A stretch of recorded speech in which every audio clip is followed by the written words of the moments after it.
Alors, bonjour à tous, bienvenue à notre webinaire sur le gel. Donc, ce webinaire prend place à la suite des épisodes du 8 avril. On a eu un événement qui était quand même assez exceptionnel sur le vignoble. Ça faisait presque depuis 1991 qu'on n'avait pas eu un gel aussi général. Donc, l'ICV a décidé d'organiser une série de webinaires adaptés à chaque région viticole. Il se trouve que pour la partie de la vallée du Rhône et la Provence, on a eu des épisodes qui étaient assez similaires. Et du coup, nous avons décidé de faire une opération commune de communication, d'accompagnement sur la reprise du vignoble et sur les actions à faire. Et c'est l'objet de ce webinaire aujourd'hui. Alors, sur votre droite, vous avez un panneau sur lequel vous pouvez poser des questions. On vous invite, s'il y a à un moment quelque chose que vous ne comprenez pas ou une question, une difficulté que vous rencontrez dans votre vignoble, à nous poser simplement la question. On se fera un plaisir d'y répondre. Également, sur le panneau sur votre droite, vous allez avoir un petit lien de téléchargement. C'est une fiche technique que nous, consultants viticoles de l'ICV, avons rédigée pour retrouver quelques détails de ce qu'on va vous présenter aujourd'hui. Alors, justement, en parlant de ce qu'on va vous présenter aujourd'hui, au programme de notre présentation, on va rapidement revenir sur l'épisode de gel du 8 avril, vous expliquer le pourquoi du comment. Ensuite, on va faire un état de la reprise de la végétation en qualité de reprise et en quantité. Ce après quoi, on vous présentera ce qu'il faut faire comme action actuellement sur les vignes gelées. Et enfin, dans une dernière partie, on vous parlera de comment préparer vos vendanges. Donc aujourd'hui, c'est un webinaire à 3 voix que nous allons faire. Vos intervenants vont être Jean Andrès, qui est consultant viticole de l'ICV en Provence, et Victor Dubois et moi-même, qui sommes consultants viticoles en Vallée du Rhône. Voilà. Donc là, je vais laisser la main à mon collègue Victor, et je vous souhaite un très bon webinaire.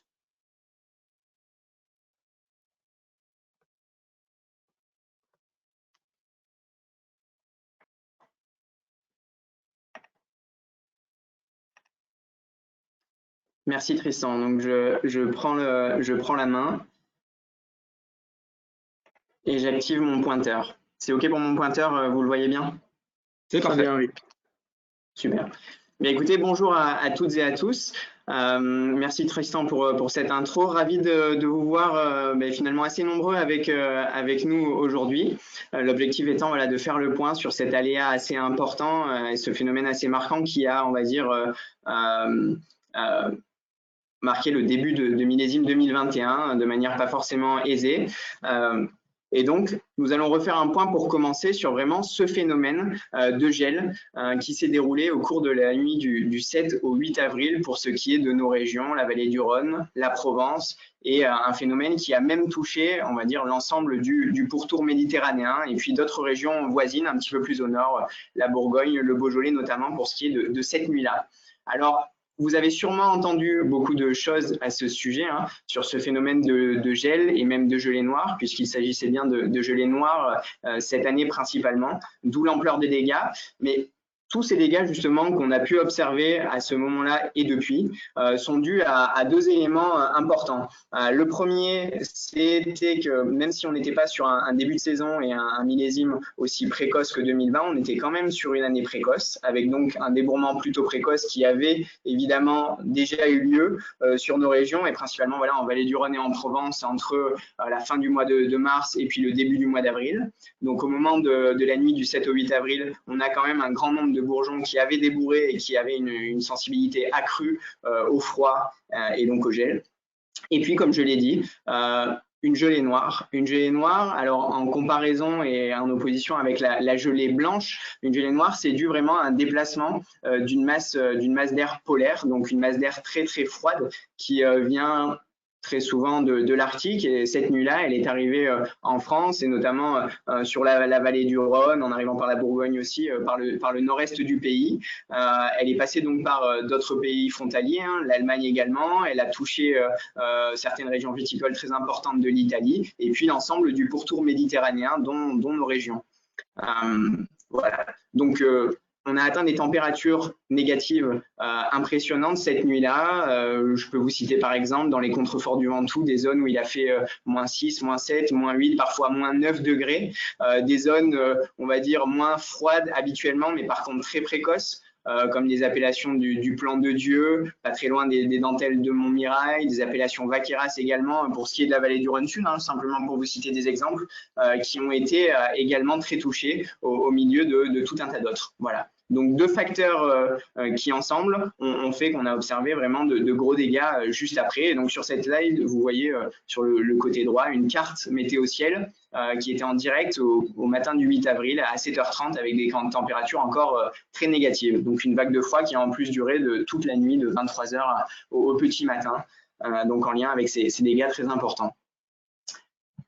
Si on zoome un petit peu sur le sud de la vallée du Rhône et la Provence par exemple, vous voyez ici, grâce à la légende que vous avez en bas à gauche de cette carte et que j'entoure avec mon pointeur là, l'échelle des températures, donc partout là où vous constatez des plages rouges-orangées, vous êtes sur des températures positives cette nuit-là. Et puis, quand on va vers le jaune pâle, le vert pâle et puis le bleu, on descend sur des -2, -4, -5, -6 et encore moins de degrés. Et donc, un froid vraiment impressionnant. Et donc, vous voyez que, par exemple, ici, pour ce qui est du Vaucluse, si je prends un exemple, on est quasiment de partout au minimum, excepté, on va dire, le nord-ouest du département, là, dans l'axe de la vallée du Rhône, mais au minimum à -2. Et puis, on va jusqu'à des températures de -6, -8, parfois proches de -10, dès lors qu'on se rapproche du Mont Ventoux notamment. Voilà. Et donc, ceci est évidemment en lien avec la sensibilité des bourgeons et leur stade phénologique à ce moment-là. Donc, évidemment, une sensibilité qui est très variable. Vous voyez qu'à partir du stade une feuille, deux feuilles étalées, à partir de -0,5, -1 degré, on commence à avoir déjà une grosse sensibilité en lien avec l'eau qui est présente dans ces tissus-là. Si les températures diminuent, elles vont pouvoir toucher des bourgeons qui sont encore moins avancés que ça, donc des bourgeons dans le coton, ou du moins pointe verte, coton, et puis même des bourgeons d'hiver cette année ont été régulièrement touchés, voire très touchés, alors qu'ils sont normalement assez peu sensibles, mais en lien avec ces températures très basses. Le lendemain de cet épisode de gel, mais surtout la semaine qui a suivi, puisque vous l'avez probablement entendu, mais l'idée, même si c'est pas facile, c'est d'attendre quand même quelques jours pour évaluer les dégâts. Eh bien, nous, on a décidé de le faire pendant une semaine en lien avec tous nos consultants et puis l'ensemble de nos clients et autres relations du réseau pour éditer un exemple de carte que vous voyez ici et une ébauche des dégâts comptés, estimés au vignoble une semaine après l'épisode de gel. Donc vraiment à tête reposée et de manière, on va dire, très, très rigoureuse. Vous voyez qu'ici, pour le département du Vaucluse, donc toutes les petites plages et la mosaïque de couleurs correspondent en fait aux appellations que vous avez ici. Mais le plus important, c'est cette partie de la légende-là, avec les estimations de bourgeons gelés. Donc en vert foncé, évidemment, la mineure partie du département, vous êtes sur des dégâts minimes, inférieurs à 10 degrés, à 10%, pardon. Et puis, dès lors que vous allez vers le vert, le jaune et puis le jaune foncé, vous allez sur des dégâts de 20-40% et puis plus de 50%, voire plus de 80% même. Et ça, on en a eu vraiment très régulièrement sur des zones assez étalées sur le département, mais c'est également valable pour le département voisin des Bouches-du-Rhône, du Gard, selon les secteurs, et puis un petit peu plus haut, évidemment, dans la Drôme.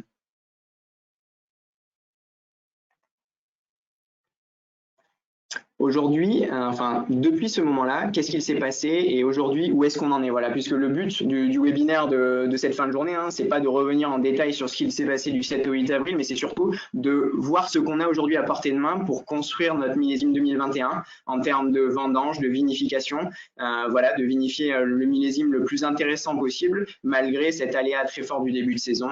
Donc, qu'est-ce qu'on a aujourd'hui en face de nous et comment l'accompagner, comment aider au mieux la vigne, les grappes qui sont en train de voir le jour pour arriver, on va dire, le plus sereinement possible aux vendanges pour ce qui est du court terme et puis pour assurer, on va dire, la pérennité du vignoble et un bon développement de nos vignes au cours des millésimes suivants, à commencer par la taille de l'hiver prochain.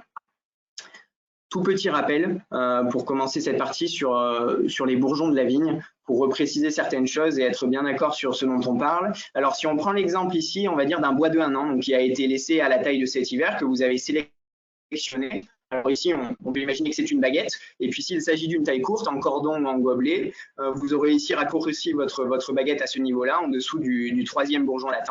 Et puis, vous aurez laissé voilà, 2 yeux francs, deux bourgeons latents.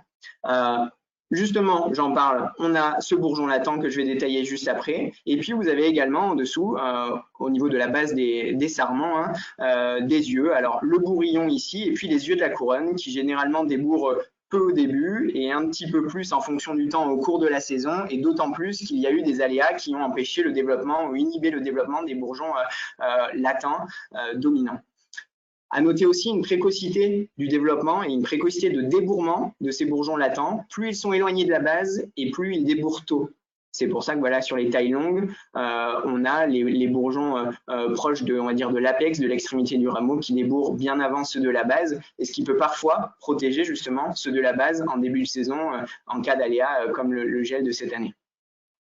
Un détail rapide sur le bourgeon latent, je rappelle juste qu'il est composé en fait, d'un complexe, un bourgeon principal, mais aussi à l'aisselle de ce bourgeon principal, un bourgeon secondaire et même un bourgeon tertiaire qui vont pouvoir se développer, eux, alors qu'on appelle les contre-bourgeons, en même temps ou après le bourgeon principal, si celui-ci a un problème. Ils vont pouvoir aussi parfois être protégés si celui-ci est sorti et qu'il a gelé.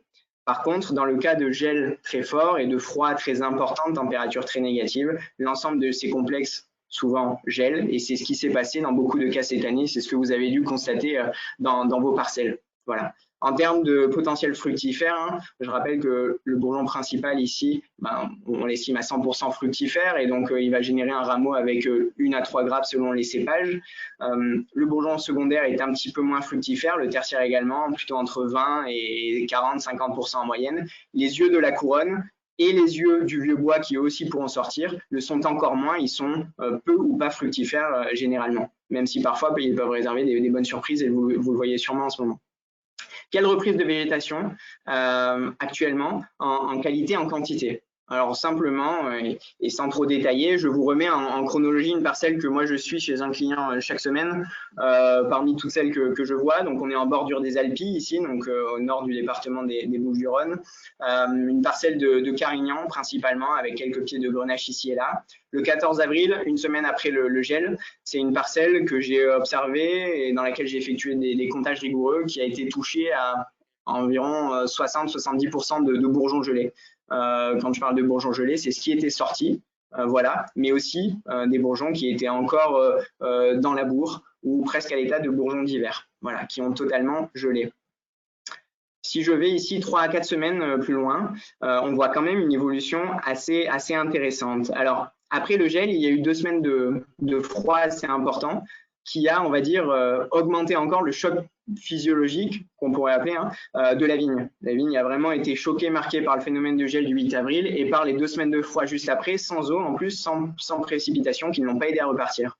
Par contre, à partir de la fin du mois d'avril, les températures sont sensiblement remontées. Il y a eu pas mal de précipitations aussi en vallée du Rhône, sud notamment, dans le nord des Bouches-du-Rhône ici, entre 100 et 150 mm d'eau en 2-3 semaines. Ça a vraiment aidé la plante à repartir, même si à la base, il y avait eu de gros dégâts. Et donc ici, on voit que sans trop d'entassement de végétation, au contraire, sans reprise trop anarchique, on a quand même des départs. Alors si on zoome, on voit qu'ils ne sont pas toujours fructifères, mais il y a quand même du bois qui pourra servir soit à ce millésime et à cette récolte en cas de port de grappes, soit du moins à la taille de l'hiver prochain pour le millésime 2022 et les suivants. Aujourd'hui, où est-ce qu'on en est? Alors aujourd'hui, c'était il y a une semaine, mardi dernier, on va dire à la même heure quasiment. Je suis retourné comme chaque semaine dans cette parcelle. Et alors là, vous voyez des pieds qui ont vraiment grandi en 2 semaines, avec justement ces températures et cette pluviométrie qui s'est poursuivie. On a désormais quand même pas mal de grappes pour une parcelle qui était à 60-70% gelée en termes de bourgeons au départ. On verra que finalement on aura un potentiel de récolte qui ne sera pas autant amputé que ça. Alors évidemment, il y en aura des pertes de récolte, mais on peut quand même espérer sur ce genre de parcelle réaliser 50% d'une récolte normale, puisque très souvent, j'arrivais à compter entre 5 et 7-8 grappes par pied, même s'il y avait aussi de nombreux rameaux non fructifères. Voilà. Et puis vous pouvez noter ici en haut à droite, en zoomant sur ce pied, des grosses hétérogénéités de stade phénologique sur un même pied, entre différents pieds et encore plus entre différentes parcelles. Vous voyez, ici, on a quasiment 10 jours à 2 semaines d'écart entre des grappes à boutons floraux agglomérés et puis boutons floraux séparés, parfois même début floraison. Autre exemple, mais je vais très très vite. Ici, on est sur une photo d'une parcelle gardoise, cette fois-ci, hein, d'une vigne un petit peu âgée déjà. Et il y a quelques semaines, là, ça date d'il y a plutôt 2-3 semaines, c'est une parcelle très gelée. On voit une grosse hétérogénéité de pousses à un même moment sur un même pied entre trois bourgeons qui ont démarré, on va dire, tardivement. Là, on est à la sortie des feuilles, 2-3 feuilles et puis 5-6 feuilles étalées. Des problèmes, évidemment, que l'on rencontre, et j'imagine que pour ceux qui ont été particulièrement touchés, vous le voyez assez régulièrement, notamment sur des parcelles un petit peu âgées, de 25-30 ans déjà, sur des cépages principalement touchés, notamment les plus précoces comme le grenache, hein, qui est vraiment prédominant dans nos régions. Vous voyez que certains coursons ont été complètement gelés et qu'ils ne sont pas encore repartis. Ça, c'est des photos toutes récentes, hein, il y a encore une dizaine de jours. Certains ont redémarré de manière plus ou moins importante, plus ou moins vigoureuse. Et puis d'autres, ici sur ce pied, vous voyez qu'il y a quand même 3 coursons sur 6 qui n'ont pas redémarré du tout. Alors, évidemment, cela va générer et demander une restructuration de ce genre de souche, hein, pardon. Mais en tout cas, il ne faut pas désespérer. On s'aperçoit, et moi je le vois vraiment chez quasiment l'ensemble de mes clients ces derniers jours, on est fin mai, début juin maintenant, et chaque semaine, il y a encore des bourgeons tout nouveaux qui sont en train de redémarrer au niveau de la couronne, au niveau du vieux bois. Certains qui ont redémarré il y a quelques semaines portent aujourd'hui parfois une grappe, alors pas des grappes aussi importantes que d'habitude, mais il y a quand même de quoi faire et de quoi reconstruire ces pieds-là au moment du millésime prochain. Donc, en bilan de cette première partie qui est le point de départ du webinaire du soir, hein, puisque mes collègues vont insister sur les actions maintenant préconisées, utiles, plus ou moins, à quel moment, etc., et à réaliser entre maintenant et les vendanges, on peut dire qu'il y a globalement une reprise, même si parfois les dégâts sont très importants, hein, il y a de tout, de partout, quelle que soit la situation des parcelles, donc c'est très particulier cette année, mais une reprise assez souvent correcte, malgré l'ampleur des dégâts initiales. Par contre, très certainement des souches qui ne repartiront pas, à estimer au fil du temps, puisque tout n'est pas terminé et tout est encore en train de bouger aujourd'hui.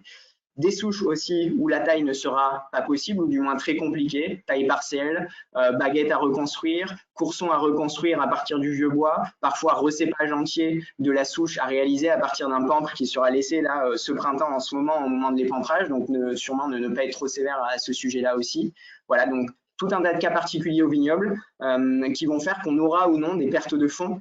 Alors des pertes de fonds, je ne parle pas de perte de récolte lors de ce millésime, mais vraiment de viabilité de certaines souches et de certaines parcelles mises en péril. C'est sûr que par endroits, cela arrivera, comme je l'ai dit tout à l'heure, plutôt sur des parcelles âgées, sur des cépages plus touchés que la moyenne. Hein. Les grenaches et les carignans sont assez concernés pour ce que l'on observe un petit peu de partout. À estimer surtout d'ici, on va dire, la fin de saison et post-vendange, puisque là, ce sera un nouveau point de départ très important avec des états des lieux à faire en prévision de la taille d'hiver et puis éventuellement des restructurations plus ou moins profondes, on va dire, des parcelles à imaginer pour la suite et pour toujours pérenniser notre vignoble. Voilà, et je laisse la main à mon collègue Jean.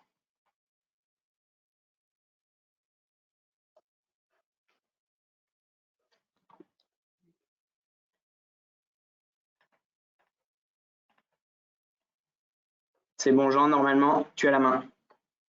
Ok, super. Merci Victor. Je pense que vous voyez mon écran et ma caméra. Tu me confirmes, Victor?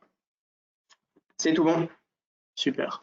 Donc, bonjour à tous. Effectivement, moi je vais essayer de vous parler un petit peu plus maintenant de qu'est-ce qu'on peut faire en fait une fois que le gel a eu lieu. Hein. Je ne vous cache pas que souvent on est un petit peu démunis, on n'a pas grand levier sur lesquels on peut agir. La première chose souvent c'est d'être patient. Comme on l'a vu, et ça a été accentué avec le froid suite au gel. Il nous a fallu en fait souvent 3-4 semaines avant de voir vraiment qu'est-ce qui allait repartir. Et encore aujourd'hui, on voit des choses qu'on ne voyait pas il y a quelques semaines, avec du coup des fois des résultats intéressants, hein, des nouveaux bourgeons qui sortent alors qu'on s'y attendait pas, et parfois même des grappes. Donc la priorité pour nous, hein, ça va vraiment être de favoriser la reprise. En fait, ça va être l'enjeu numéro 1. Et ça va pouvoir passer par différents leviers. pas toujours obligatoire ou optionnel des fois, mais l'idée, ça va être de réduire la compétition hydrique et azotée de la vigne. On sait que souvent la vigne, voilà, elle a plutôt de bonnes réserves, elle a une capacité vraiment à repartir, même après un gel sévère, de relancer, on va dire, de nouveaux bourgeons. Donc souvent, ces réserves vont lui permettre de relancer ça. Par contre, une fois que les bourgeons sont sortis, la vigne va devoir s'alimenter et assurer leur développement. Et donc là, l'idée, c'est de donner toutes les chances, toutes les conditions optimales à la vigne pour que ça se passe bien. Et donc, en limitant cette compétition, souvent sous le rang, hein, au niveau des interrants, ça peut jouer effectivement aussi d'une moindre manière, mais peut-être que ça peut être l'occasion de revoir un petit peu l'enherbement dans nos parcelles pour cette année, malheureusement. Un deuxième point, c'est les bourgeonnages. Celui-ci, en fait, il peut être nécessaire ou au contraire, il vaut mieux ne pas ébourgeonner. On verra ça dans la deuxième partie qui suit, c'est un point assez important. En termes de fertilisation, ben, effectivement, je disais qu'il faut limiter la compétition, mais en même temps, souvent juste après le gel, la vigne dans tous les cas n'est pas en capacité d'absorber les éléments nutritifs qu'on va lui apporter. Et dans ce cas-là, ben, ne pas fertiliser, souvent c'est dommage parce qu'on ne donnera pas d'éléments à la vigne alors qu'elle en aura besoin dans les semaines à venir pour relancer sa vigueur. Et au contraire, surfertiliser suite à un gel n'aura pas trop de sens parce que ça ne sera pas valorisé par la vigne si les apports sont excessifs. Donc généralement, ce qui est préconisé, ça va être plutôt de maintenir la fertilisation comme prévu pour une vigne en production et de pas trop changer là-dessus. Un dernier point, ce sont souvent les engrais foliaires qui sont dont souvent, on va dire, les mérites suite au gel. En tout cas, ils reviennent toujours sur le devant de la scène suite à des épisodes comme ça. Faut savoir que, comme je le disais, la vigne a des réserves. Souvent, elle a une capacité de repartir sans qu'on la complémente, sans lui apporter de soins en plus. Et pour moi, ils vont être plutôt à réserver au moment où on voit que la vigne aura du mal à reprendre, c'est-à-dire qu'elle sera peu vigoureuse, voire un peu des symptômes chlorotiques, et on voit que ça n'avance pas. Dans ce cas-là, ça peut potentiellement être intéressant de faire un engrais foliaire, mais seulement sur un feuillage fonctionnel et suffisamment développé. D'intervenir trop tôt n'aura pas de sens et ne va souvent pas donner de résultats. Au contraire, vous allez dépenser de l'argent pour rien. Donc ça, c'est un premier point. Et un autre point, c'est la question des traitements phytosanitaires. On peut des fois être amené à penser que du coup, comme on n'aura pas de récolte potentiellement sur ces parcelles, de faire l'impasse. C'est pas forcément la meilleure idée. Pourquoi car on aura quand même de la végétation qui va repartir, des fois même quelques grammes, donc ça serait dommage de passer à côté. Et surtout, si on laisse s'installer certaines maladies comme l'odium ou le black rot par exemple, ce sont des maladies qui, une fois installées, il est beaucoup plus difficile de s'en débarrasser. Donc ça serait dommage en fait de créer une ouverture à moyen terme pour l'implantation de ces maladies, alors que à court terme, voilà, on pense faire des économies. Donc dans tous les cas, généralement, être patient, c'est la bonne chose à faire. Et ensuite, on va voir un petit peu qu'est-ce qu'on peut faire sur les vignes. Et là, généralement, les bourgeonnages, c'est un petit peu ce qui va s'imposer, mais on va distinguer deux grands cas. Le premier cas, ça va être d'avoir des rameaux, des parcelles où les rameaux ont entièrement gelé. Dans ce cas-là, la production de l'année est souvent bien imputée. On va avoir peu de potentiel de récolte. Donc là, l'objectif, ça va être vraiment plutôt de travailler sur la récolte de l'année à venir, de l'année d'après, c'est-à-dire la campagne 2022. C'est-à-dire qu'on se fait un petit peu une croix sur la récolte de cette année. Par contre, on va essayer de se donner tous les moyens pour qu'on ait de quoi préparer une récolte pour l'année d'après, c'est-à-dire reformer par exemple des cordons, préparer des coursons, etc. Dans ce cas-là, on va vraiment plutôt travailler sur l'architecture de la vigne. On va essayer de faire un ébourgeonnage qui va nous permettre de sélectionner les rameaux les plus intéressants, les mieux placés pour la taille de l'hiver à venir. Cet ébourgeonnage, plus il est fait précocement, mieux c'est, parce que ça va permettre de capitaliser l'énergie de la souche dans les rameaux qu'on aura privilégiés. Attention quand même à la facteur de la casse par le vent, excusez-moi, où en fait il faut quand même ne pas ébourgeonner trop sévèrement, il faut quand même garder quelques bourgeons au cas où, surtout si on est dans des zones à risque. Deuxième situation, c'est là où plutôt on n'a qu'une partie des rameaux congelés, c'est-à-dire qu'on a une partie de la production qui a été amputée, mais il nous reste quand même des rameaux qui sont là avec des grappes. Et là, l'enjeu va être double, c'est-à-dire qu'on va essayer de favoriser la pérennité on va favoriser la récolte de l'année pour quand même avoir un petit peu de vendange et limiter les pertes de trésorerie. Mais également, on va devoir assurer la pérennité de la vigne. Et ça va être le plus important aussi des arbitrages à faire. Il faut toujours garder en tête le fait de préserver la vigne pour les années à venir. Donc dans ce cas-là, on attend que ça repart et ensuite, en fonction de la reprise, on va ébourgeonner plus ou moins sévèrement. Mais quoi qu'il en soit, de toute façon, les bourgeonnages vont être conditionnés par la disponibilité en main-d'œuvre. Et là-dessus, il va falloir peut-être faire des priorisations et plutôt aller bourgeonner les plantiers, les jeunes vignes qui, elles, ont encore toute leur vie devant elles, on va dire, plutôt que les vieilles vignes où, dans tous les cas, on sait que le potentiel de production est un peu limité. Donc, pour illustrer un petit peu ce propos, on va voir un petit peu quelques reprises sur vignes et ensuite, je montrerai quelques schémas. Ce qu'il peut avoir en fait comme reprise, ça va être le départ d'un bourgeon sur le vieux bois, comme l'expliquait mon collègue Victor tout à l'heure. Ces bourgeons-là vont généralement pas être très fructifères, mais au moins nous permettront de reformer des porteurs, voire des nouveaux cordons. On peut avoir des départs de bourrillons à la base d'une baguette, par exemple aussi, c'est quelque chose qui est tout à fait possible, où là la baguette aura gelé, mais on aura une reprise, peut-être même avec une grappe.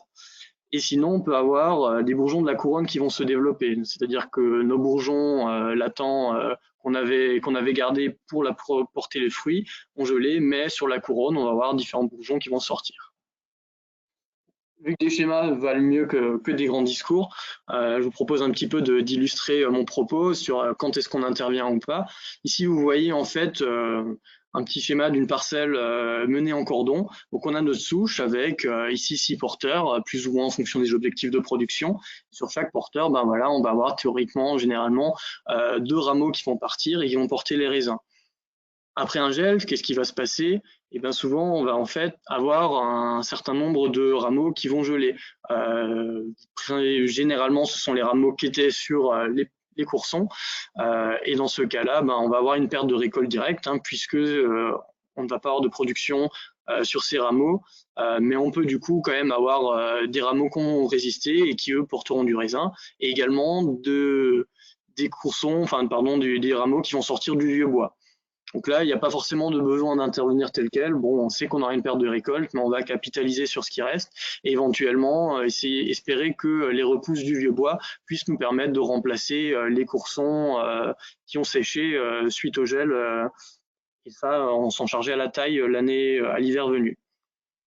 Et des fois, dans le cas d'un gel total ou très sévère, on va être là amené dans une situation beaucoup plus compliquée où on va avoir une majorité de nos rameaux qui ont gelé, avec du coup la reprise uniquement de 1, 2, peut-être 3 rameaux qui porteront certes un peu de raisin, mais où on aura en fait la création de fenêtres en fait sur nos cordons avec des bourgeons qui auront séché et du coup on n'aura plus de potentiel de récolte sur les années à venir.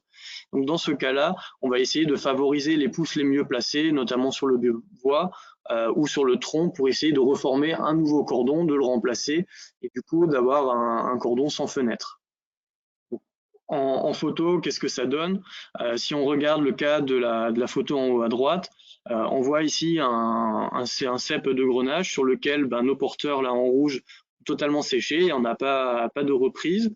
Par contre, on voit à différents endroits sur le vieux bois, ce que j'ai entouré en pointillés verts, des bourgeons qui sortent. Dans ce cas-là, c'est plutôt très intéressant parce que même si la récolte, certes, sera très amputée, on a au moins de quoi refaire des porteurs pour l'année d'après, voire repartir depuis la base, partir d'un pan pour reformer un bras.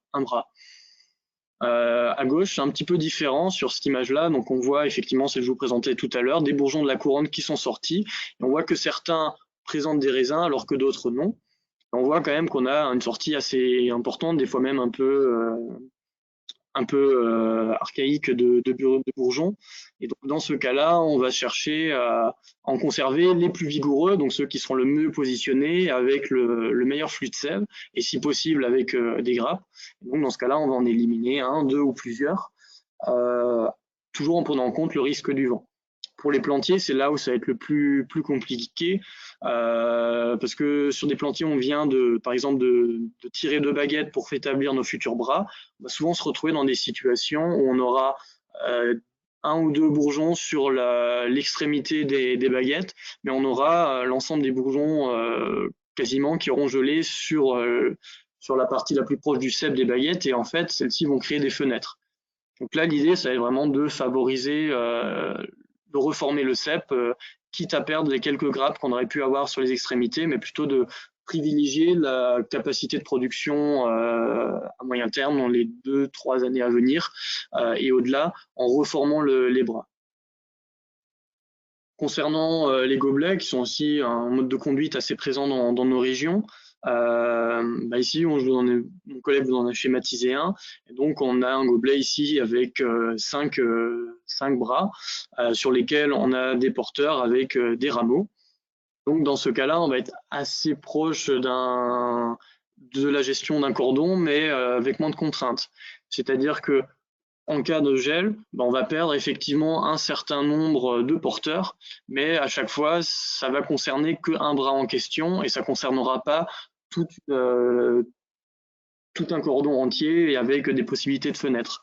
Donc dans ce cas-là, en fait, simplement, ce qui va pouvoir être préconisé, c'est de laisser repartir la végétation, soit sur le bras directement, soit depuis la souche, pour former de nouveaux bras. Donc là, il n'y a pas d'intervention spécifique à prévoir. Et dans le cas d'un gel un peu plus violent, où là, du coup, tous les bras quasiment sont morts suite au gel, on va essayer vraiment de privilégier par les bourgeonnages les bourgeons qui repartiront du biobois, mais ceux qui sont le mieux positionnés pour en former des nouveaux et en conserver que quelques-uns afin que l'énergie de la plante ne soit pas disséminée dans un ensemble de rameaux, mais plutôt que sur quelques rameaux qu'on souhaitera utiliser à l'hiver pour former de nouveaux bras. Donc simplement pour illustration, c'est pas un gobelet, mais c'est quelque chose qui peut arriver. Ici, on est sur une vigne de Sauvignon, très très productive, et vous voyez ici, en l'espace de 2 semaines, l'évolution de la parcelle. En fait, on avait une parcelle où tous les porteurs ont gelé, et du coup, toutes les pousses que vous voyez ici en verte sont sorties du vieux bois, mais un petit peu de partout. Et en fait, on est arrivé à une situation, en l'espace de 2 semaines, où avec l'augmentation des températures et les pluies, la vigne est partie à fond, mais c'est parti dans tous les sens. C'est-à-dire qu'on a vraiment énormément de rameaux qui sont sortis, et si on laisse la situation ainsi, vous imaginez bien le problème que ça a représenté à la taille, où on aura en fait un ensemble de rameaux, pas forcément très vigoureux, très beaux pour la taille, et surtout, ça sera tout emmêlé, on aura vraiment un temps de taille nettement plus important pour tout dégrossir. Donc là, il est vraiment dans ce genre de situation primordial de faire un épamphrage rigoureux pour conserver que quelques rameaux bien positionnés et du coup favoriser la croissance de ces rameaux. Dans le cas des plantiers, on va distinguer 3 cas. Le premier, c'est celui que je voulais présenter tout à l'heure. C'est dans le cas où on a une baguette qui a partiellement gelé, c'est-à-dire que on va avoir effectivement la formation de fenêtres assez importantes sur nos cordons. Et si on les laisse en place telles quelles, le potentiel de production dans les années à venir va être nettement amputé parce qu'au lieu d'avoir 4 ou 6 porteurs, on va s'en retrouver peut-être qu'avec 2 ou 3. Donc là, je ne vous fais pas de dessin, on aura quand même nettement moins de possibilités de vendange, et cela pour l'ensemble de la vie du cep. Donc, dans la mesure du possible, l'idée c'est de reformer les baguettes, même si on perd un petit peu de temps, mais à minima ça permettra de repartir sur une base saine et d'avoir du coup un cordon qui soit bien établi. Pour ça, on va partir soit du haut du tronc, soit de la base si vraiment on n'a rien qui repart ailleurs. On peut également avoir le cas des rameaux entièrement gelés, c'est-à-dire que tout ce qu'on avait monté pour accrocher au fil a gelé. Dans ce cas-là, on n'a pas trop de solution. On va rabattre le tronc et on va décaler l'entrée en production de la parcelle, c'est-à-dire qu'on va recouper à 2 ou 3 yeux en espérant que le pied refasse des nouvelles pousses. Afin de reformer un tronc. Ça ira un peu plus vite qu'à la plantation parce qu'on a quand même un système racinaire qui est établi. Mais là, on va un petit peu perdre de temps sur l'entrée en production. Et dans le cas où on a des rameaux qui reprennent, là, on peut se retrouver assez vite des fois dans des situations un peu anarchiques avec plein de rameaux.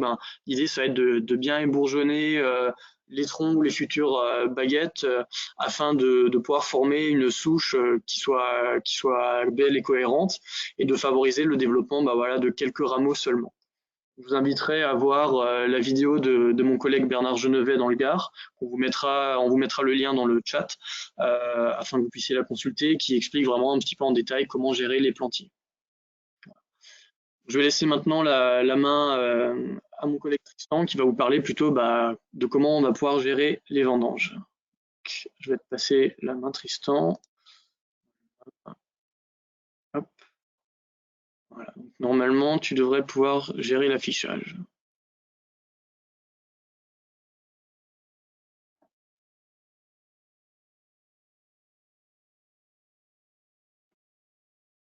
Hop. Et vous devez avoir mon écran, normalement. C'est tout bon. Ok, super. Donc Jean, tu viens de nous parler de la vidéo de Bernard. J'ai mis le lien sur la partie chat. Vous la retrouvez sur le petit panneau que vous avez qui est sur la droite, dans l'onglet du chat, simplement. Alors, dans la partie, je vais vous parler des vendanges et de la vinification. Ça peut paraître, pour le moment, très éloigné quand on voit certaines parcelles qui ont 2-3 feuilles étalées. Voilà, pourtant, ça n'est pas tant que ça. Parce que dans la majorité des parcelles, on rentre dans la période de la floraison. Et bon, à quelques jours près, on considère que les vendanges ont lieu à peu près 100 jours après la floraison. Donc en fait, les vendanges, c'est quasiment demain. Et on va pouvoir commencer dès à présent à s'y préparer. Donc je vous ai mis ici quelques éléments de questions, des questions qu'on entend souvent, qu'on nous pose souvent. Et l'objectif de cette partie, ça va être de vous donner des éléments de réponse sur ces questions. Alors les questions qu'on a souvent, c'est à quelle récolte, quelle quantité de récolte on peut s'attendre? Est-ce que les parcelles qui ont gelé auront une moins bonne qualité de récolte? Est-ce que la date de début des vendanges va être retardée d'autant que la vigne a mis de temps à sortir? Je pense par exemple à certaines parcelles qui sortent dès à présent, plusieurs semaines, presque 2 mois après l'épisode de gel. Est-ce qu'on, pour autant, on va avoir des débuts de vendanges dans ces parcelles qui vont être retardés de 2 mois? Est-ce qu'on va avoir un rythme normal pour les parcelles qui n'ont pas gelé et un rythme différent pour les autres? Et puis on a aussi des questions sur l'organisation des vendanges, comment on peut dès à présent avoir des éléments de prévision sur les vendanges et comment optimiser notre stratégie de vendange. Voilà, donc tout l'objectif de cette partie, c'est de répondre à ces différentes questions. Je vais commencer par la question épineuse des rendements, à savoir quel rendement est-on susceptible d'attendre sur nos parcelles. Pour y répondre, je vais revenir à quelques éléments théoriques, notamment savoir quelles sont les composantes du rendement. C'est pas compliqué, pour le rendement, on a 3 composantes qui sont majeures. La plus grosse partie du rendement est due au nombre de grappes portées par les pieds. Ça va jouer pour à peu près 60% du rendement. Bien, ce nombre de grappes n'est pas décidé sur l'année en cours. En fait, les bourgeons qui sortent datent de l'année dernière. Donc, entre mai et juillet de l'année dernière, la plante a utilisé une partie de ses ressources pour néoformer ces bourgeons, alors même qu'ils sont encore non visibles. Donc cette fertilité des bourgeons, elle est sous contrôle du millésime, de l'environnement, de pas mal de conditions climatiques, notamment du taux d'ensoleillement des bourgeons. Puis on a aussi une partie qui est génétique. Donc on va avoir l'interaction du porte-greffe et du greffon. Ça, c'est quelque chose qu'on voit assez souvent. Si je vous dis que le rendement, le nombre de grappes présents sur un merlot n'est pas le même que celle présente sur un sémillon, c'est pas choquant. C'est quelque chose qu'on a l'habitude de voir. Mais il faut savoir que c'est quelque chose qui s'est déjà décidé l'année dernière. Deuxième composante du rendement, ça va être le nombre de baies qu'on voit sur les grappes. Ça, c'est quelque chose qui se décide sur l'année en cours. Il y a une première partie qui était sous influence des conditions du débourrement, notamment des conditions climatiques, du stress hydrique, de la réserve des plantes. Et puis on a une autre partie qui se déroule juste à présent, maintenant, qui est la partie qui se déroule de la floraison. On parle souvent du taux de nouaison. En fait, c'est sur ma grappe, combien d'inflorescences vont donner lieu à une baie. Voilà. Bon, ça, on a des différences aussi selon les cépages. On a des cépages qui sont plus capricieux que d'autres. Et le principal levier de contrôle est un levier environnemental et c'est la température au moment du taux de nouaison. Donc ça, cette composante du nombre de baies, c'est à peu près un tiers du rendement. Et enfin, dernière composante du rendement, c'est le poids des baies. C'est le facteur le plus petit sur le rendement. Ça représente à peu près 10% de composante du rendement. Et ça va se décider dans la période à venir du grossissement du fruit. Voilà, donc c'est la période qui va de la floraison à la fin de la nouaison. Et ça, c'est dépendant de la réserve utile du sol, de l'état hydrique de la plante, du stress, et aussi, un peu plus minoritairement, de l'état des réserves azotées de la plante. Donc, dans ces trois composantes du rendement, ce qui va nous permettre d'avoir une idée dès à présent de où en sont nos bourgeons, ça va être le nombre de grappes qu'on peut compter sur les parcelles. C'est quelque chose qu'on peut faire facilement, on se balade dans la parcelle, on regarde, et alors pas forcément faire un comptage exhaustif, mais au moins prendre conscience de se dire, est-ce que ma parcelle est homogène? Est-ce que j'ai un nombre de grappes qui sort sur mon pied et qui est constant? À peu près quelle est la taille de mon inflorescence? Et rien qu'avec ça, on va pouvoir être capable d'avoir une idée à peu près à 60% près du rendement qu'on va prédire. Et c'est d'autant plus important que pour vous, ça va être un premier levier de gestion de prévision de vos vendanges. Donc justement, sur ce nombre d'inflorescences, je vous ai mis ici un petit graphique qui est un comptage des inflorescences qu'on a l'habitude de faire au sein du groupe ICV. Donc on a à peu près une centaine de parcelles de référence et chaque année, on fait un comptage sur les pieds pour savoir quel est le nombre moyen de grappes qu'on compte. Donc en bleu violacé, vous avez la moyenne des 10 dernières années et en rouge, vous avez les différences qu'on observe selon les millésimes. Ben, on se rend compte que en 2012, en 2017 et en 2020, les trois dates qui sont nettement en dessous des moyennes, en fait, on était sur des années qui étaient des années où on avait des épisodes de gel qui étaient assez forts. Donc oui, on a un réel impact du gel sur le nombre d'inflorescences, c'est très net sur les relevés de parcelles, quand on compare des parcelles qui ont gelé et qui n'ont pas gelé. Et en prenant en compte ce chiffre, on a déjà l'occasion de se dire, bon, de quel besoin matériel je vais avoir pour mes vendanges, quel va être le taux de reprise, et comme ça, on peut avoir une première estimation des rendements qu'on est susceptible d'atteindre. La deuxième question sur les rendements qu'on peut se poser, c'est quelle va être la qualité de ma récolte? Est-ce qu'une vigne gelée produit une récolte qui est de même qualité qu'une vigne qui n'est pas gelée? Et si ce n'est pas le cas, quelles vont être les différences? Ici, je vous ai mis trois graphiques qui viennent de contrôle maturité. En fait, c'est trois parcelles de colombards différentes qui sont implantées sur des terroirs qui sont relativement proches et qui ont été suivies jusqu'à la récolte et pendant 4 semaines par des contrôles maturité. Donc, vous voyez les petits losanges vert clair, c'est une parcelle qui a été très peu gelée, voire pas du tout. Les petits carrés, c'est une parcelle sur laquelle il y avait à peu près 30% de la surface gelée. Et les petits triangles vert sombre, c'est une parcelle qui a été très fortement touchée, avec presque 80% des coursons gelés.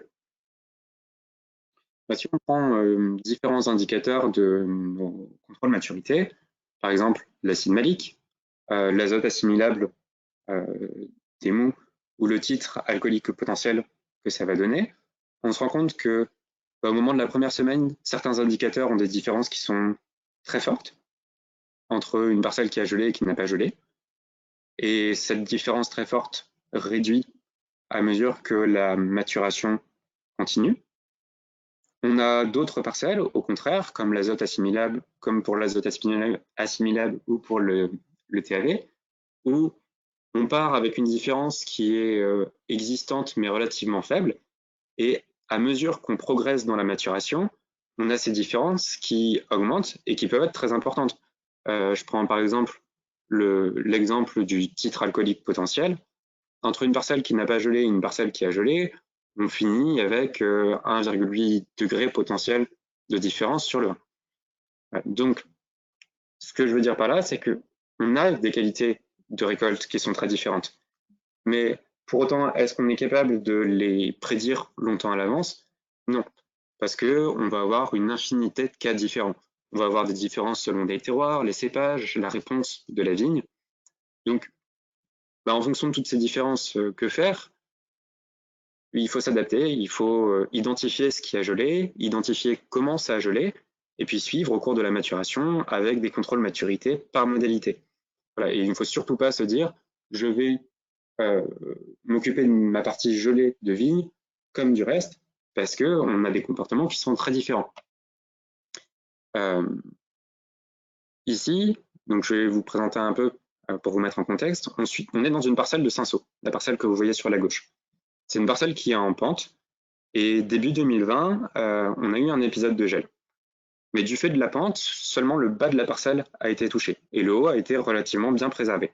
Et en l'espace de seulement 5 mètres linéaires sur la parcelle, on voyait vraiment la différence entre la partie qui était gelée et la partie qui n'était pas gelée. Et donc, ce qu'on s'est amusé à faire, c'est à suivre l'expression végétative au fur et à mesure du temps, entre la partie gelée de la parcelle et la partie qui n'était pas gelée. Donc, vous avez sur le petit graphique à droite la partie non gelée en vert et la partie gelée en bleu. Bon, je vais vous décrire ce qu'on observe sur la partie non gelée pour ensuite venir à la partie gelée. Sur la partie non gelée, on commence au 21 mai, on est au moment de la floraison, la croissance végétative ralentit, et c'est pour ça qu'on a un petit creux entre le 21 mai et le 28 mai. Et ensuite, le développement continue, donc on voit bien les effets, par exemple, des apports d'eau, début juillet, on voit les effets des rognages aussi, fin juillet, et puis après, une relative stabilité de l'indicateur jusqu'à un stress modéré sur la vigne et une petite diminution de l'expression végétative au moment des vendanges. C'est un profil qui est très très classique sur les parcelles. Maintenant, dans le cas de la vigne gelée, on se rend compte qu'on part déjà beaucoup plus bas que sur la partie qui n'était pas gelée, parce que le végétal était bien moins développé. On a une évolution qui est extrêmement rapide entre le 21 mai et le 11 juin. On a un petit plateau de stagnation qui correspond en fait à la floraison, donc qui arrive quand même bien plus tard que celle de la partie non gelée. On a 3 bonnes semaines de différence. Et on se rend compte qu'après la floraison, alors qu'on avait une évolution qui était un peu plus tranquille sur la partie non gelée, là on continue très très fort notre évolution végétative jusqu'à rattraper la partie non gelée. Bon, et tout ça pour vous dire que au moment de la floraison, on avait presque 3 bonnes semaines de différence entre les deux modalités. Au moment des vendanges, on n'avait plus qu'une semaine de différence. On avait des profils qui étaient très différents, alors que la vigne avait été bourgeonnée et qu'on avait essayé de rétablir la charge entre la partie gelée et la partie non gelée. Voilà, donc un petit exemple de ce qu'on peut observer en termes d'hétérogénéité. Là, c'est à l'échelle d'un seul cep. On voit qu'on a une hétérogénéité très très forte entre des rameaux qui étaient des rameaux primaires et des rameaux secondaires. Maintenant, si on imagine ça à l'échelle d'une parcelle, on se rend compte qu'on a beaucoup de différences. Donc, l'objectif de cette slide, c'est de vous donner quelques éléments de gestion pour commencer à organiser la vendange.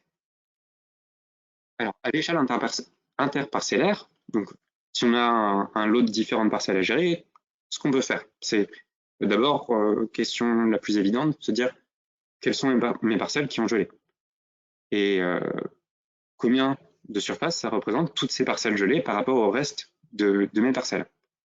Maintenant, sur ces parcelles gelées, est-ce que je peux faire en moyenne un taux de reprise de la vigne et caractériser cette reprise, par exemple par un comptage d'inflorescence sur la quantité que je peux attendre. Et puis au fur et à mesure de la nouaison, puis après de la véraison, me dire quels sont mes éléments de qualité de cette reprise. En fonction de ça, je peux me demander comment je peux réorganiser ma production. Est-ce que si historiquement j'avais 3 parcelles qui me servaient à faire un rouge de garde, est-ce que je vais conserver ces 3 parcelles si j'en ai une qui a gelé fortement et qui a une reprise très hétérogène? Est-ce que ça vaudrait pas mieux de faire un rosé avec, par exemple, de la valoriser en rosé, que de la mettre dans mon rouge de garde où je vais avoir des difficultés sur la maturation? À l'échelle intraparcellaire, là aussi, je peux adapter ma gestion, me dire, à l'échelle de ma parcelle, est-ce que j'ai des zones qui ont gelé et d'autres qui n'auraient pas gelé? Et si c'est le cas, est-ce que je peux définir une zone claire avec une hétérogénéité bien structurée? Par exemple, dans le cas de notre parcelle en coteau tout à l'heure, la partie haute qui était à peu près intacte et la partie sud qui avait plus gelé. Et si j'arrive à faire ces zones, la question suivante et qui va me permettre d'adapter ma stratégie de récolte, c'est de me dire quelle est l'amplitude de la variabilité entre ces différentes zones. Est-ce que je décale, je fais 2 dates de vendange dans cette parcelle, quand c'est possible? Est-ce que je trouve un compromis entre mes parties gelées et non gelées en fonction des différentes surfaces de ma parcelle qui ont été touchées? Voilà. Donc, des questions à l'échelle interparcellaire et intraparcellaire pour une meilleure gestion. Je vous ai résumé ça avec la petite frise en bas. En pratique, ce qu'on peut faire, c'est dès à présent réaliser un comptage d'inflorescence pour avoir une bonne première idée de ce à quoi on peut s'attendre sur les parcelles. Au fur et à mesure de la nouaison, c'est de faire des visites parcellaires, observer vraiment avec finesse ce qui se passe, ne pas procéder par automatisme. Regarder quelles sont les dates, par exemple, du début de la véraison, des choses comme ça. C'est anticiper après sur la partie des vendanges en réalisant des contrôles de maturité, en distinguant les parties qui ont été gelées et pas gelées et faire un suivi dans le temps. Ce qu'on observe à 4 semaines de la vendange n'est pas ce qu'on observe au moment de la vendange. Les comportements des vignes restent très différents. Et puis si on a des difficultés parce que on manque de temps, parce qu'on a un parcellaire qui est difficile à visiter, ou alors parce que simplement on a du mal à avoir une vision objective de ce qui se passe sur nos parcelles, on peut aussi avoir utilisation d'un outil d'aide à la décision. Donc là, je vous ai mis un exemple d'outil, ici. C'est un exemple que vous connaissez déjà sûrement, s'appelle NoViews. On a vraiment l'habitude de l'utiliser à l'ICV. On l'utilise depuis plus de 12 ans et on monitore à peu près 10 000 hectares par an avec. Donc le principe est très simple. En fait, on utilise un satellite qui va faire une photographie de notre vignoble. Cette photographie est assez précise. On est capable de mesurer l'expression de la vigne sur un carré de 1,50 m. Voilà. Et chaque carré va faire un pixel de notre image. Donc c'est ce qu'on voit sur la gauche. On a une cartographie qui est relativement précise en amont de la vendange de notre végétation. Et à partir de cette cartographie, c'est exactement la même méthodologie que ce que je vous ai présenté. On va se dire, est-ce que mon hétérogénéité est structurée? Donc en termes d'image, c'est très simple. On a un pixel. On se dit, est-ce que le pixel voisin est relativement proche de mon premier pixel ou est-ce qu'il est très différent? S'il est proche, je peux fusionner et ça va me faire une zone de 2 pixels. S'il est très différent, je les garde dissociés et puis je vais procéder de proche en proche comme ça pour voir quelle zone je peux tracer. Et une fois que j'ai mes zones, je me dis, est-ce que j'ai des variations suffisamment grandes qui me permettent de valoriser ma récolte et d'aborder des stratégies qui sont différentes? Donc nous, on fait une analyse et un rapport par rapport à ça. Et puis ensuite, vous avez la possibilité sur le terrain d'aller visiter la parcelle pour vous rendre bien compte de ce zonage. Voilà. Donc c'est un petit exemple d'outil de la décision qui peut faciliter la tâche dans le cadre de la préparation des vendanges. On arrive au bout de notre présentation de ce webinaire. On va passer à une partie d'échange où on va tenter de répondre à vos questions. Surtout, n'hésitez pas à en poser. Donc, vous avez le petit onglet sur votre droite pour ça.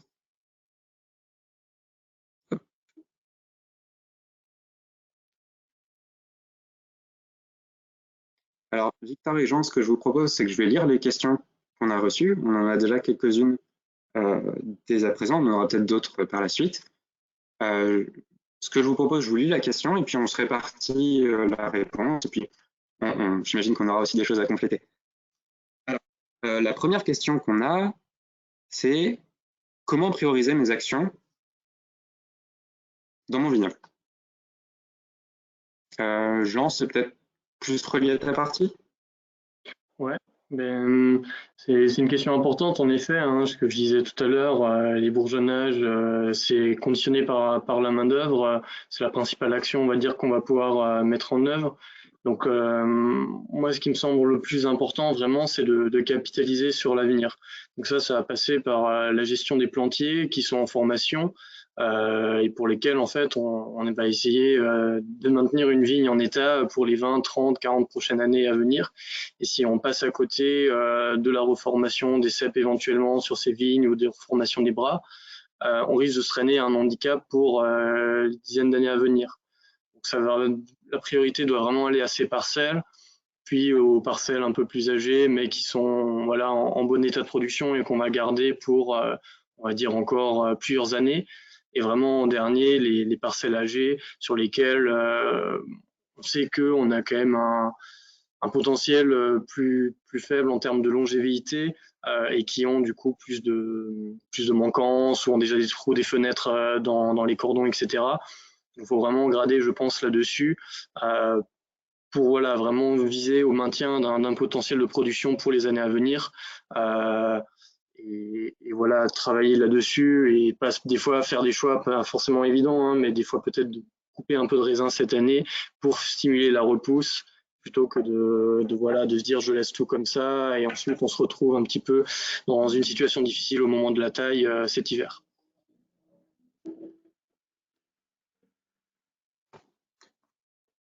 Ouais, Victor, tu voulais ajouter quelque chose?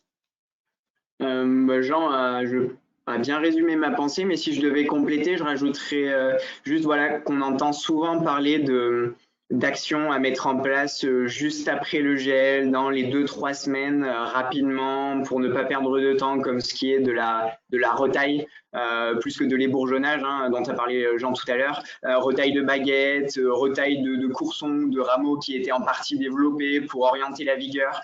Alors, je pense qu'il faut vraiment, voilà, comme l'a dit Jean, prioriser là où c'est le plus important.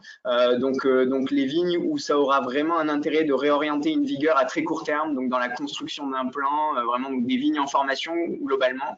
Il y a autre chose, un autre point de vigilance sur lequel je souhaite insister parce que je le constate chaque semaine chez mes clients et selon les équipes qui peuvent intervenir aussi. Il y a pas mal d'épamperages et débourgeonnages en ce moment. Attention, sur les parcelles où vous ne souhaitez pas investir trop de temps et donc trop d'argent en ce moment, il faut quand même faire juste attention de ne pas intervenir systématiquement au niveau de l'épamprage notamment et de ne pas enlever tous les pampres si jamais on est sur des pieds très touchés, auquel cas le pampre pourrait servir à recéper ce pied-là au cours de la saison prochaine et si cela pouvait permettre d'éviter une restructuration complète de la parcelle. Voilà. Et puis la dernière petite exception, c'est quand même voilà, faire attention sur les vieilles vignes. La seule exception possible, c'est les vignes un petit peu sanctuaires, vitrines, qui correspondent parfois à des gros besoins commerciaux, des cuvées images, etc. Voilà, c'est des choses où quand même ça peut valoir le coup d'investir un petit peu en fonction des possibilités. Mais voilà, ce sera tout. Donc quelques petits points de vigilance là-dessus pour éviter quand même la systématisation, mais vraiment limiter les grandes actions à très court terme et attendre de voir pour restructurer. Et une dernière précision que j'ai pas forcément trop évoquée pendant ce webinaire, mais c'est de bien prendre le temps de former, d'expliquer la marche à suivre aux personnes en charge de l'ébourgeonnage, en leur donnant des consignes voilà, assez claires, de dire là, cette parcelle, on a un objectif de maintenir un peu de végétation pour reformer un bras ou recéper, et de bien les former entre guillemets à ce travail-là et pour éviter en fait d'avoir des mauvaises surprises à la taille où là on se retrouve dans des impasses. Donc c'est pas du temps perdu, ça peut paraître surtout dans le rush de la saison avec la floraison, les traitements, etc. à venir, ça peut paraître compliqué, mais ce temps-là vous le récupérez à la taille en fait. Si ce travail est bien fait, vous gagnerez d'autant de temps à la taille. Et vous limiterez tout ce qui est plaie de taille aussi en travaillant en verre ce printemps-là. Donc c'est aussi intéressant pour ça.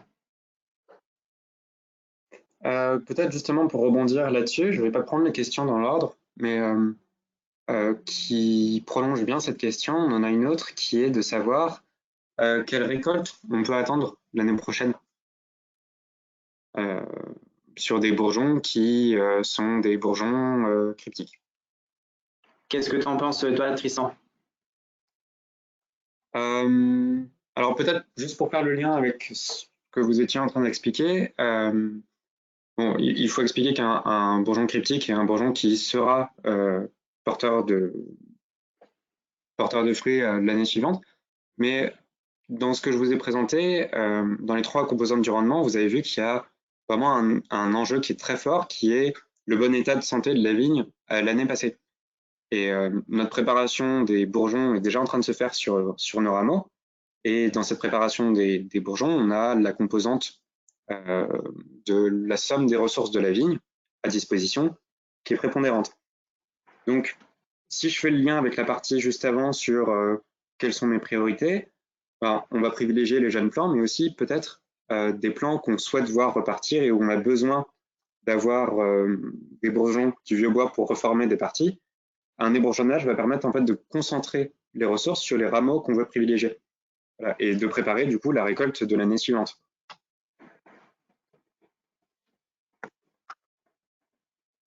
Voilà, si vous voulez compléter.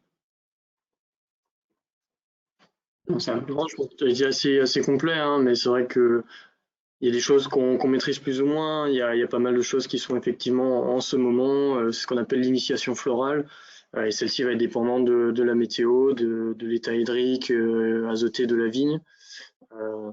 Donc là-dessus, voilà, comme pour une parcelle gelée, ben, l'idée c'est de stimuler la reprise et en fait de limiter la concurrence en fait qu'on va avoir sur la vigne à ce moment-là pour aussi que son énergie aille à la fois dans la reprise mais aussi également dans l'initiation des fleurs pour l'an prochain. Donc simplement voilà, essayer de donner toutes les bonnes conditions à la vigne pour que tout se passe bien. On ne va pas intervenir directement mais indirectement par notre manière de travailler, limiter le stress par des maladies ou des stress abiotiques liés manque d'eau, des choses comme ça. C'est là-dessus qu'on va essayer d'agir pour simplement apporter les meilleures conditions possibles à notre vignoble. Après, la météo, on ne la gère pas, mais voilà, c'est les aléas, ça, des millésimes. Ouais, ok. On a une question épineuse qui est de savoir ce qu'on pense des biostimulants. Vas-y, Victor, tu te lances. Allez. Je comprends pourquoi tu dis que c'est une question épineuse, Tristan. Alors, ouais, pour vous qui nous regardez, on en parle souvent entre nous. On est tous à la recherche en permanence de retours d'expérimentation, d'essais probants. Quand je dis probant, un essai qui montre que quelque chose ne marche pas, c'est probant. C'est une information de savoir que quelque chose n'est pas efficace et n'apporte rien. Alors, en termes de biostimulation, on voit passer beaucoup de choses qui sont distribuées, commercialisées. Nous, les premiers, ça nous intéresse. On met en place des essais. Honnêtement, à mon échelle, c'est vrai que je trouve qu'on n'a pas encore un grand recul sur tout ce qui est fait à ce niveau-là. Si on est sur une biostimulation de base, à partir d'un moment où, comme l'a dit Jean, je crois tout à l'heure, biostimulation, engrais foliaire, voilà, on est un petit peu dans la même thématique. À partir du moment où la vigne redémarre, qu'elle a assez de végétation, donc à partir, je ne sais pas, de 7, 8, 10 feuilles étalées. Donc, pour ce qui est des vignes gelées, on n'est pas encore à ce stade. Certaines peuvent s'en rapprocher quand les conditions du moment sont favorables, mais qu'on constate des carences assez importantes. Des carences de type chlorose ou des carences azotées avec un feuillage qui est vraiment très pâle, qui tend vers le jaune et qui ne bouge pas, qui montre une plante qui est vraiment pas en très bonne santé. Alors pourquoi pas utiliser un engrais foliaire, on va dire plutôt efficace, donc avec une bonne richesse en azote qui pourra aider la plante à court terme par la voie foliaire, je dis bien par la voie foliaire, puisque là, plus les semaines avancent et plus quelque chose à porter au sol. Bon, à partir de la floraison, ça peut être utile, mais encore faut-il que les conditions climatiques le permettent. Des sols chauds d'accord, des sols humides, plus on avance, plus c'est compliqué, donc faire attention à ça. Par la voie foliaire, ça peut servir pour tout ce qui est apport d'autres éléments, oligo-éléments, etc. Il y a notamment des essais qui avaient été faits il y a quelques années au niveau des chambres d'agriculture, de certaines chambres notamment, qui montraient que par exemple des apports d'engrais foliaire à base de bore n'étaient pas forcément toujours très utiles, du moins au moment de la floraison. Voilà, attention aux biostimulants très riches en oligo-éléments. Tout ne sert pas forcément aussi pour l'année. Parfois, c'est pour l'initiation florale et l'induction florale en cours, donc dans l'optique de l'année prochaine. Globalement, voilà, dans les retours qu'on a, il y a peu de choses qui se démarquent et si jamais vous veniez à utiliser quelque chose, utilisez quelque chose vraiment d'efficace, donc plutôt à base d'azote pour aider, on va dire, la vigne, pour lui apporter un petit boost à court terme pour développer du feuillage, augmenter la photosynthèse, augmenter éventuellement faciliter les phases de maturation et puis ensuite des mises en réserve. Voilà, c'est ça que je répondrai. Attention également, peut-être pas toujours bousculer l'équilibre dans la plante, surtout à des moments critiques comme la floraison. Si vous faites un apport trop important de différents oligo-éléments, ça peut en fait bousculer un peu ce qui se passe au niveau moléculaire dans la plante et avoir un impact sur le déroulement de la floraison. Moi, par contre, au-delà du choix des produits, ce qui est intéressant et ce que je recommande dans le cas d'utilisation de ces produits, quels qu'ils soient, c'est toujours se regarder un peu une petite zone témoin, une zone sur laquelle vous n'avez pas à l'appliquer le produit. Comme ça, vous pouvez faire votre avis par vous-même, en fait, et dans vos parcelles, voir si ce que vous appliquez va vraiment avoir une utilité, en fait, et de pouvoir comparer. Alors, évitez de prendre les quelques rangs du bout qui sont déjà un peu vigoureux de base. Mais essayez voilà, d'avoir 3-4 ans que vous laissez au milieu de la parcelle sur lesquels vous n'appliquez pas le traitement. Et vous verrez bien si ça a un effet chez vous. Au moins, vous serez un peu fixé. Parce que c'est vrai que suite à ces moments, comme on se sent très démuni, je ne vais pas dire qu'il y a les loups qui rôdent, mais il y a pas mal de personnes qui vont être là à vous vendre le produit miracle. Et on a envie de les croire parce que c'est nos interlocuteurs de proximité aussi. Et il y a des choses qui marchent plus ou moins. Hein. Je ne dis pas que tu peux jeter la poubelle. Simplement, c'est bien de se faire un avis par soi-même aussi. Complètement d'accord. Je vous propose d'avancer sur les questions. Alors, les gels se multiplient, comment s'en prémunir? Je n'ai pas bien compris, excuse-moi. On a un participant qui nous demande comment se prémunir du gel. Ah, pardon. Là-dessus, pour commencer, hein, il y a quelques éléments. Ce que je peux dire rapidement dans un premier temps pour balayer cette question, enfin pas cette question, mais cette partie, c'est on voit beaucoup de choses essayer de se mettre en place vraiment à la veille du gel ou dans les quelques jours avant. On le sait effectivement que tout ce qui est couvert eau va avoir une influence, mais tout dépend du type de gel. Est-ce que c'est une gelée blanche, une gelée noire? Généralement, on va quand même vous préconiser dans l'ensemble d'éviter de travailler les sols en période gélive, hein, à minima dans les 2-3 semaines avant des épisodes de gel, et également de faucher, tondre vos couverts. Mais attention à bien le faire en amont si vous le fauchez dans les 48-72 heures avant. Il y aura au contraire un effet relargage d'humidité du couvert qui veut au contraire amplifier l'effet du gel. Donc ça, c'est des choses assez simples déjà qu'on peut mettre en place. Maintenant, dans ce qu'on voit dans les outils pour se prémunir, on a tous vu, je pense, dans nos régions, des feux de paille, des choses comme ça, bon aussi des bougies, il existe de l'aspersion, des éoliennes, enfin il y a tout un tas de choses. Ces outils-là, je trouve qu'ils peuvent avoir du sens, mais souvent ils sont très onéreux et on se rend compte que les effets ne sont pas toujours au rendez-vous. C'est-à-dire que quand on est sur des épisodes aussi intenses qu'on a vécu cette année, on a en fait des températures tellement basses que on va pas pouvoir avoir d'effets significatifs de ces outils, que ce soit des feux de paille ou des bougies ou autres. En fait, s'il n'y a pas une circulation d'air qui va homogénéiser un peu tout ça, augmenter la température au niveau des souches, on voit qu'il y a très peu de radiation des feux qui vont du coup vraiment réchauffer l'air. Donc les moyens, on va dire, palliatifs sont pour moi une efficacité limitée. À voir, il existe de nouvelles choses qui sont proposées, mais je demande encore à voir, on a peu de retours. Maintenant, ce qui me semble le plus intéressant et le plus abordable et à votre portée, ça va être de travailler sur la gestion vraiment du vignoble, et ça notamment par la taille la plus tardive. Hein. On n'a pas inventé l'eau chaude, mais c'est quelque chose qui montre ses effets. On va en fait chercher à retarder au maximum le débourrement de la vigne. Donc ça va passer par une taille la plus tardive possible. Alors bien évidemment, on ne peut pas tailler tout à la fin. Donc dans ce cas-là, essayer de prioriser par rapport aux cépages les plus sensibles et aux zones les plus gélives. C'est-à-dire que quand on sait qu'on a des zones un peu sanctuaires qui gèlent jamais, dans ce cas-là, peut-être celle-ci, on peut se permettre de les tailler plus tôt. Au contraire, quand on sait qu'on a des zones qui gèlent tous les ans, soit on peut se dire que c'est peine perdue et dans ce cas-là, bon, bah, foutu pour foutu, ou alors on se dit, bon, on peut essayer d'agir, mais il faut peut-être mieux concentrer les moyens sur les parcelles qui sont un peu entre deux, qui vont être des fois gélives, des fois non gélives, et mettre le paquet là-dessus parce que c'est celle qu'on pourra potentiellement sauver.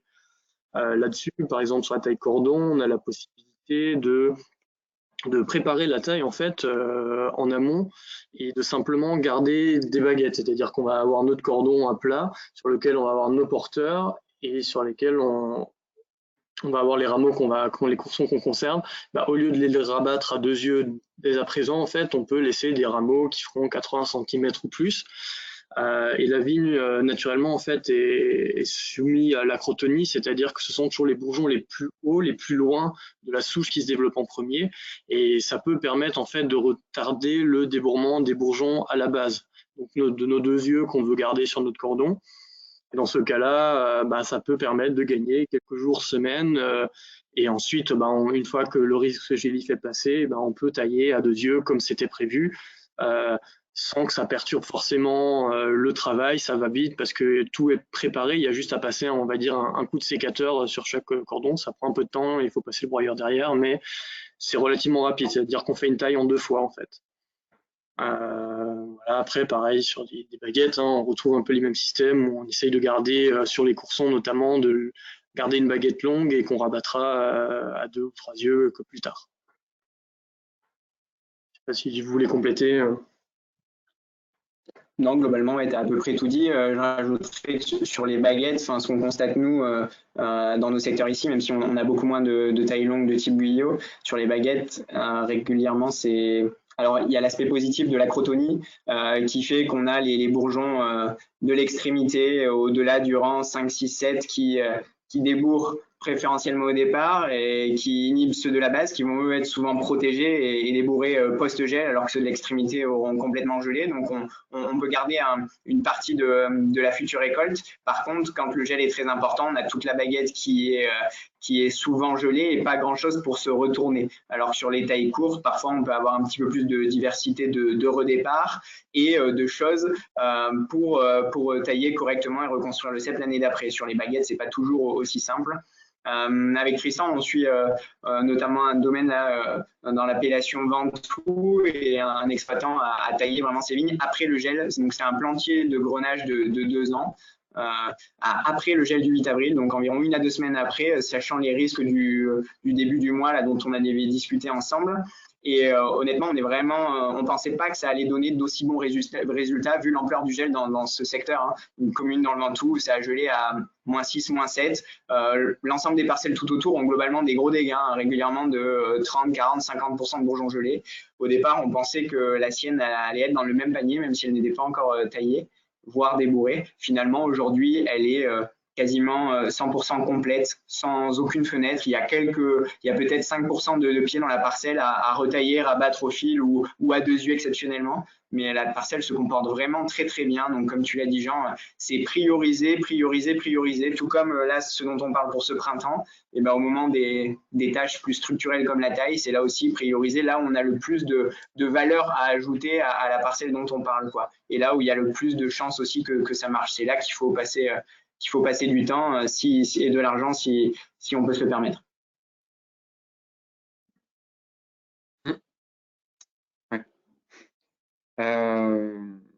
Réponse super complète, donc je passe à la question suivante. Quand utiliser Oneview pour ce millésime? Et cet outil peut-il permettre d'identifier des différences de maturité dans une parcelle? Si ça vous embête pas, je prends cette question. Alors, Oneview, on va l'utiliser quand on arrive à une stabilité du développement végétatif. Parce que avant la vendange, la croissance de la vigne s'arrête, la majorité des efforts de la vigne se concentrent dans les raisins. Et c'est à partir du moment où on a cette différence qui reste stable dans le temps d'expression végétative qu'on est capable de faire une imagerie. Alors, dans le cas des vignes gelées, on a vu qu'on avait des cycles qui étaient différents. Pour autant, les enchaînements de cycles souvent sont plus rapides dans les vignes qui ont gelé que dans les vignes normales. Parce qu'on a des bourgeons qui arrivent plus tard, qui se développent plus tard, alors que les températures sont un peu plus chaudes, et c'est la température qui est le premier facteur de développement. Donc, on a des croissances qui sont accélérées. Et c'est ce que je vous montrais dans le graphique tout à l'heure avec une parcelle en exemple, mais c'est des profils qu'on retrouve souvent.